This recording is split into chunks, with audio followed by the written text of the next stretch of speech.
Glitches, mistakes, bugs, whatever you call them, when you find them in a video game, it can be either absolutely hilarious or incredibly frustrating. After all, bugs can potentially ruin your experience, nuke a save file, or make progress impossible. On the other hand, they can also be utterly hilarious and result in flying cars, disembodied heads, and other general hilarity. In our last video, we discussed how a bug basically created the Grand Theft Auto series. And that led me to want to explore the question further.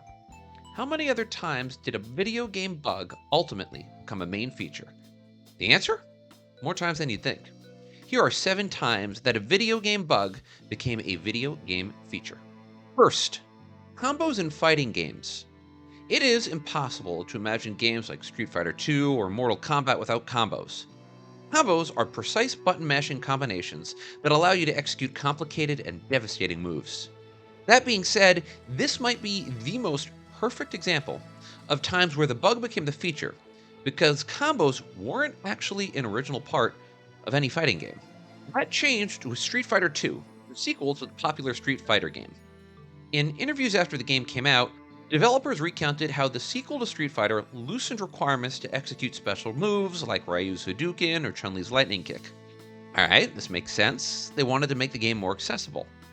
But this had an accidental effect. Street Fighter II was meant to be more realistic as well. Games were given animations for recovery time, and for feet and arms moved back to an idle stance. Now, this was meant to make the games look more human. However, during playtesting, developers discovered that if players moved quick enough, they could skip the recovery time. That meant, with the right combination of buttons, players could move faster than before, and execute a series of devastating punches, kicks, and other special moves. Developers saw the potential game-changing bug, but left combos in. After all, who could smash buttons that quickly? Everyone could do it. Now these days, combos are a part of every fighting game. Developers, of course, have leaned in on the concept, creating specific combos that allow for incredible damage. Combo counters are now commonplace. Players are encouraged to find their own unique combinations. Indeed, finding a fighting game that doesn't allow for combos is now more rare than finding one that does. And all of this happened because Street Fighter II developers were just trying to make it easier to execute special moves. In many cases, glitches that became features were just a happy accident, one that occurred when multiple development factors and goals created a unique set of conditions that led to a strange set of circumstances. Other times, they came about when players punched their video game systems. So this one isn't so much a bug that became a feature, but it is a bug that became lore of a popular game. Sonic 3D Blast was a 1996 Sega game that was part of the popular Sonic series. It wasn't quite as successful as the original Sonic games, but that didn't stop it from becoming an incredible part of Sonic lore, in part because players began to punch their video games in order to trigger a secret special level. In the 1990s, Sega was known to have a pretty extensive quality control program. This makes sense. They wanted their games to crush the competition, namely Nintendo, with whom Sega was locked in a life and death video game war. Fair enough. If the game had any bugs and crashed, Sega would send it back to the developer for more revisions and testing, thus potentially slowing game development and resulting in extensive delays. Indeed, Sega was deeply proud of its quality control, and games that passed could proudly display a Sega Seal of Quality badge. To deal with these potential issues, lead programmer John Burton came up with a unique solution. If an error occurred, instead of crashing, Burton programmed Sonic 3D Blast to take players to a secret level screen. Okay, so far so good. Then, someone somewhere found it. By wobbling the game, players could sever the connection between the game and the system. That would actually crash the game, and take players to the secret level select screen. Now, naturally, the world being strange and most in a horrible place, someone, somewhere, decided that a mere wobble wasn't enough, and the punching began.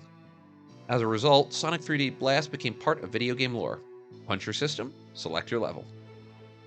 Of course, to do this with other games probably meant you'd get a sore hand and a broken symptom, so, maybe don't do that?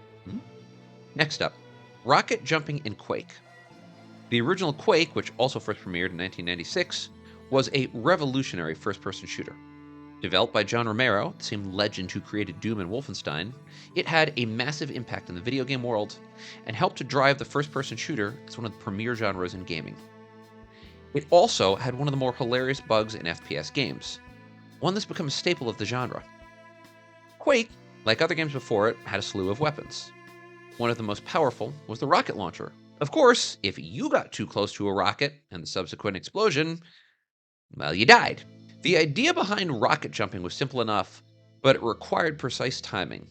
Look down, jump, and fire the rocket launcher. You'd take a health hit, yeah, and if you weren't careful, you were dead. However, the jump could launch you into otherwise inaccessible areas of the map. So, was this obvious bug ever removed? Just the opposite. It was embraced. It became a critical component of speedrunning within the game, becoming a staple of fan-made maps. More to the point, in subsequent games, Quake embraced the future, with sequels putting in specific items or hidden messages in areas that were only accessible via the rocket jump. Obviously, this was just the start of the use of rocket jumping in video games. Team Fortress, Halo, Fortnite, Minecraft, and more, they all have some form of rocket jumping. Speaking of Minecraft, let's talk creepers, which are number 4 on this list. If you have ever played Minecraft, you hate creepers, those weird cactus-like things that explode. They are, of course, staples of the game. They find you, chase you, and explode in a suicide bomb of pixelated death, often killing unaware players and taking out their beloved structures.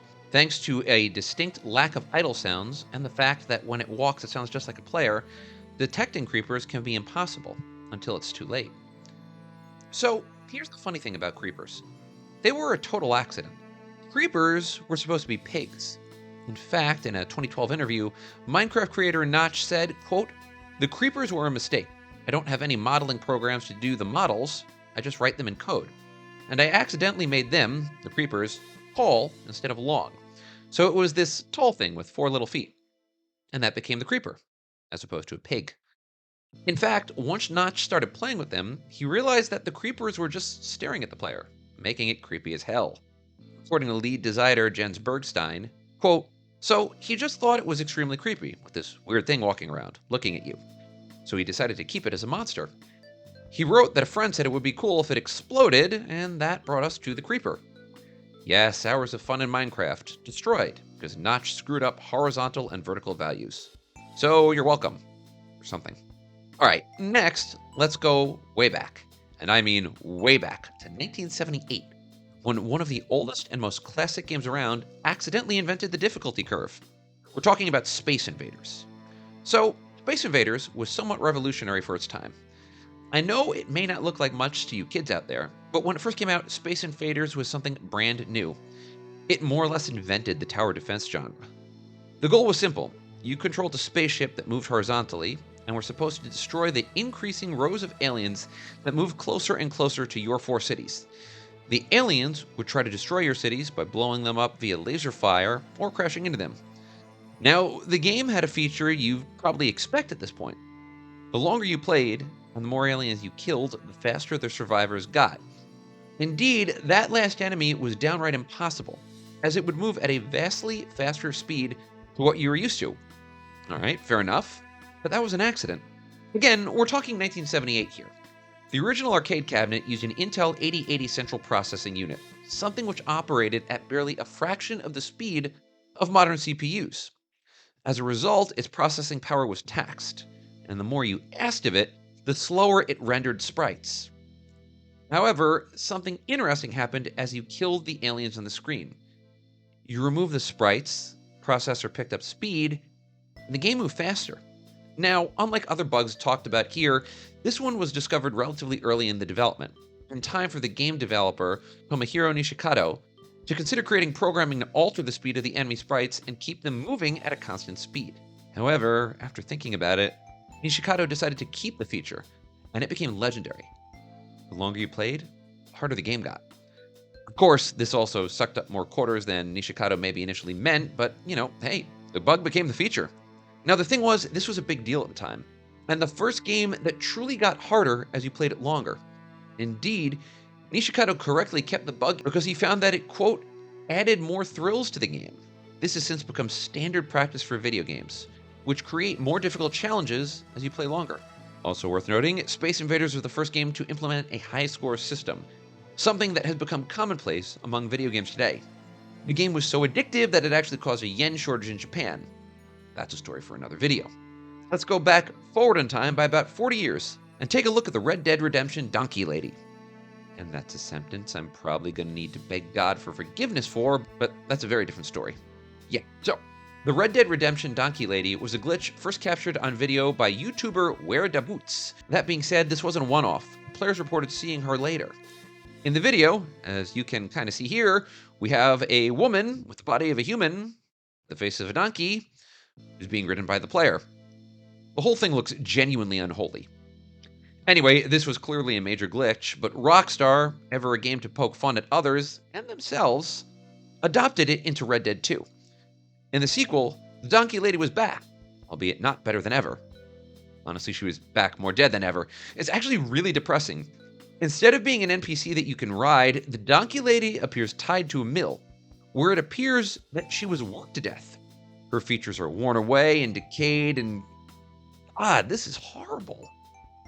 Anyway, credit to Rockstar for taking their own error and turning it into a fun little feature. Man, would it have been nicer if the Donkey Lady was seen talking to a friendly Western scientist and given a new home, or at least a carrot or something? I don't know. All right, last, and certainly not least, we have Nuclear Ghandi. That's another sentence I never thought I'd say. And if you're familiar with this one, keep watching. It's actually not what you think. So you are probably familiar with Sid Meier's Civilization, the legendary strategy game in which you control an empire and conquer the world over the span of multiple millennia. Over the course of 6 games that have tracked multiple decades, players have been given the ability to control any of dozens of empires. As part of that experience, you get to play as world leaders, who are then given words, actions, images, and most importantly, personality traits that were meant to match their real performance in history. You can then play as these world leaders, play against them, and that's where the fun comes in. Mahatma Gandhi, of course, is the noted peacemaker who taught civil disobedience and freed India from British colonial rule. The Indian Empire is in pretty much every Civilization game, and in almost every one of the game's entries, you get the chance to play as Gandhi or against Gandhi. Now, the game comes with multiple strategies towards victory: diplomatic, economic, religious, cultural, military, and more over the course of its lifetime. Empires are usually given special traits, buildings, or military units that are meant to match their civilization's history. When playing against certain empires, you would thus expect those empires to follow the actions, at least in part, of their historical counterparts. So about that. This is actually a really interesting story because, again, it's not what you think. Urban legend holds that a programming error set Gandhi's aggression level backwards. But if it went too far backwards, it would kind of come full circle, making Gandhi more aggressive than you can imagine. As a result, playing against Gandhi meant that it was time to get nuked. But here's the thing. That's not actually true.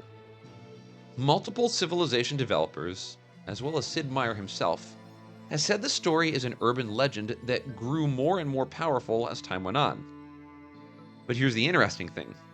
The urban legend was eventually folded into the real game. In a fascinating twist, developers of Civilization 5 took the idea behind Nuclear Ghandi and ran with it. In Civ 5, lead programmer John Schaefer basically decided the hell with it, and actually set Gandhi's build nuke and use nuke values as high as they could go. This meant that for the first time, Nuclear Ghandi was real, and much more likely to kill you. Thus, this glitch is a first. It's the first time that a bug wasn't real, but the legend around the bug made it seem so real that it actually became real. And that is it for this edition of Almost Something. As always, I really hope you like this video because I really enjoyed researching it. It really does help if you like or comment on this video. If you enjoy these videos and you want to see more of them, it lets me know that I'm on the right track, and it also helps make sure that other people see it. Most important thing you can do is smash that subscribe button, because that absolutely will make sure that you get the content that you are enjoying. As always, thank you so much for watching, and don't let there be any almost in your